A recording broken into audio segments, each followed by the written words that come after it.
A new report on the cost of renting in Canada paints a bleak picture of affordability in most cities in the country, including Toronto, where two full-time minimum wage workers do not earn enough to reasonably afford a one-bedroom apartment.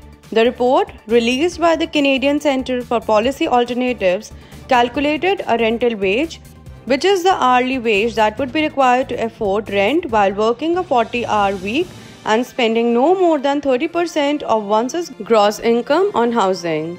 The report read, the rental wage is considerably higher than minimum wage in every single province. Even in the three provinces with the highest minimum wage in Canada, British Columbia, Ontario and Alberta, there is a shortfall in what minimum wage workers earn and the rent they have to pay on average. In all but three cities in the country, which are all located in Quebec, the one-bedroom rental wage is higher than the minimum wage. Vancouver and Toronto are the worst culprits. Even two full-time minimum wage workers cannot afford a one-bedroom unit without spending more than 30% of their combined income on housing. In Toronto, the report said the rental wage for a one-bedroom apartment is $33.62, more than double the province's minimum wage of $15.50.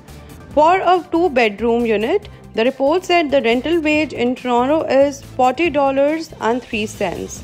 The report said the discrepancy between the rental wage and the minimum wage is such that in most Canadian cities, minimum wage earners are extremely unlikely to escape core housing need.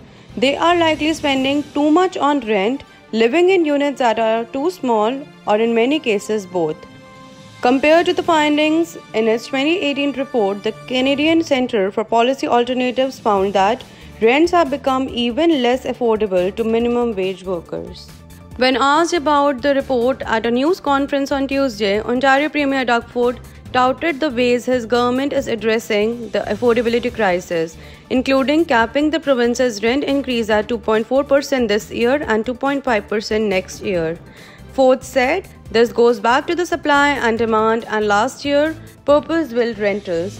We set a record with about 15,000 in purpose-built rentals. We need to continue building supply.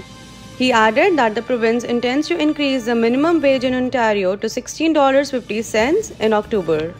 The report also identifies three sets of factors that make rent too high for minimum wage workers in the country, including wage suppression policies, low supply of rental housing, particularly purpose-built, rent-controlled and non-market units, and poorly regulated rental markets that favor profit-making over housing security. The report mentions that the finding presented in this report should not be interpreted simply as a supply and demand problem. The mess in which we find ourselves is due to bosses keeping wages down with help from provincial governments that set the minimum wage and federal governments that control monetary policy.